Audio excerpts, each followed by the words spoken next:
There is a popular legend from the 19th century that talks about Claudia, a doll that stars this story.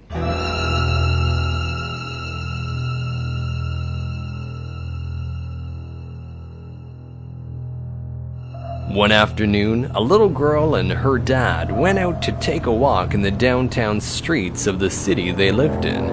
As they walked, they came about a shop window of a small doll store. There were all kinds of dolls the girl could dream of right in front of her very own eyes, from the typical rag dolls to the distinguished porcelain dolls.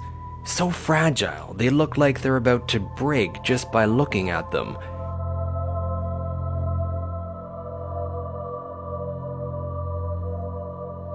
It was one of the porcelain dolls that piqued the girl's interest. It was beautiful, with pretty blonde hair filled with ringlets, carefully collected in the shape of a bow, cobalt eyes and vermilion lips. An enviable piece for any girl who didn't have it. Little girl convinced her father to enter the store and buy the doll for her.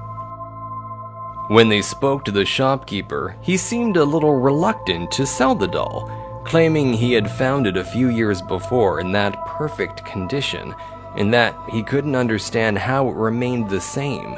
It was his most exquisite and favorite piece, quite striking in the shop window, and it was for display only.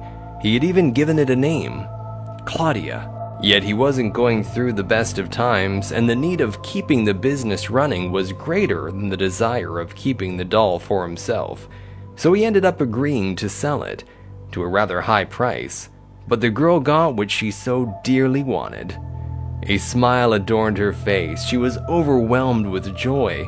It was the prettiest doll she had ever had. Despite the subtlety of the doll and its cost, the girl wasn't all that careful with her new acquisition. She would take it in the air by the arm, all over the place, without worrying about it breaking from a possible hit against any object.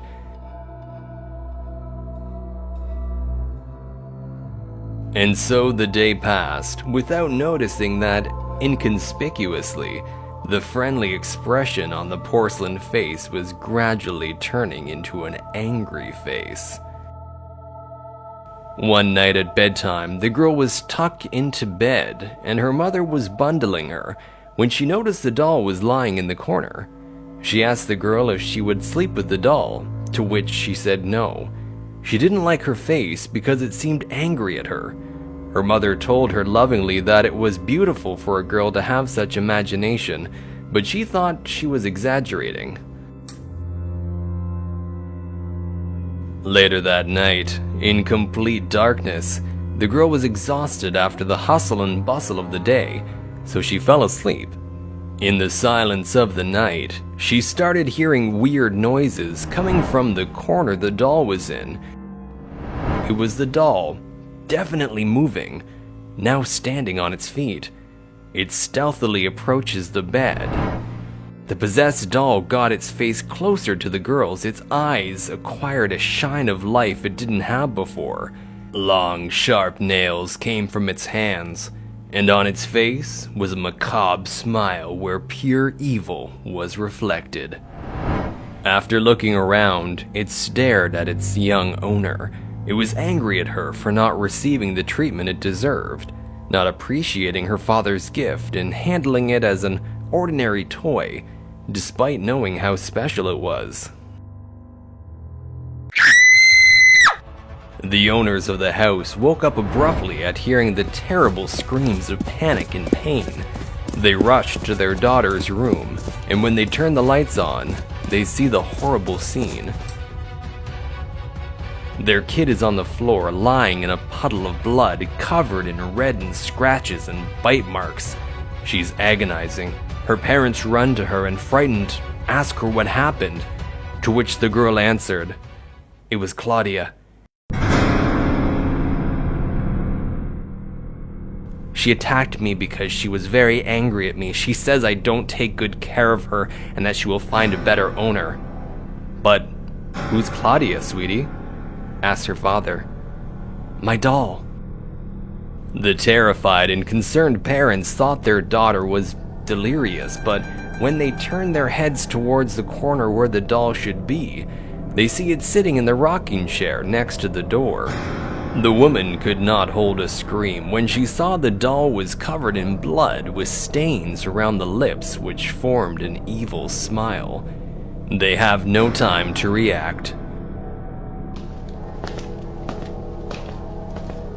Next day, the nanny who came every day finds the horrid scene.